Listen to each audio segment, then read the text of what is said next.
தீபாவளி பண்டிகைக்கு ஒரு வாரமே உள்ள நிலையில் வண்ணாரப்பேட்டையில் உள்ள கடைகளில் மக்கள் கூட்டம் அலைமோதுகிறது. இது குறித்து கூடுதல் விவரங்களுடன் இணைகிறார் செய்தியாளர் மணிவர்மன். மணிவர்மன், இன்னைக்கு விடுமுறை தினம் வேற, மக்கள் கூட்டம் எந்த அளவுக்கு இருக்கு? முழு விவரங்களையும் பதிவு செய்யுங்க.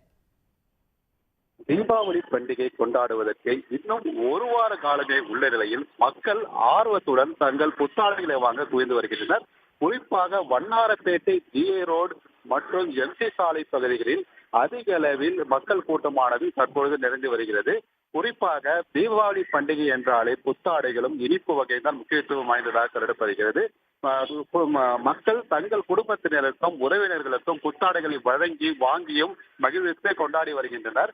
அதனால் ஆர்வமாக இன்று புத்தாடைகளை வாங்க இங்கு வண்ணாரப்பேட்டை பகுதியில் ஏராளமான மக்கள் குவிந்து வருகின்றனர். குறிப்பாக சென்னை மட்டுமல்லாமல் வெளி பகுதிகளிலும் வெளி மாவட்டங்களிலிருந்து ஏராளமானோர் இங்கு ஜவுளிகள் எடுக்க அதிக ஆர்வம் காட்டுவார்.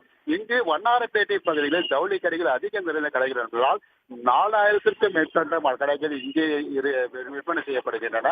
குறிப்பாக சாலையோர கடைகள், சில்லறை வியாபாரம், மொத்த வியாபாரம் என விதவிதமான வகைகளில் வண்ண வண்ணங்களில் ஆடைகள் புதிய ரகங்கள் அதிகமாக இங்கு வந்திருப்பதனால் வெளிப்பகுதிகளிலிருந்து ஏராளமானோர் இங்கு ஆடைகளை வாங்க வந்திருக்கின்றனர். இன்று விடுமுறை தினம் என்பதனால் கூட்டமானது அதிக அளவில் காணப்படுகின்றன. மக்கள் குடும்பத்தினரும் குழந்தைகளுடனும் ஆர்வத்துடன் ஜவுளிகளை வாங்க வந்துள்ளனர். ஒவ்வொருவரும் அனைத்து கடைகளிலுமே மக்கள் கூட்டமாக நிறைந்து வருகிறது.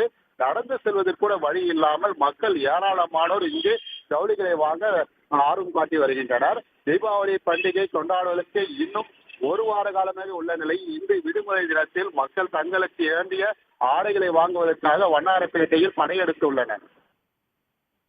நன்றி மணிவர்மன். உடனுக்குடன் செய்திகளை தெரிந்து கொள்ள சன் நியூஸ் பெல் ஐகானை கிளிக் பண்ணுங்க.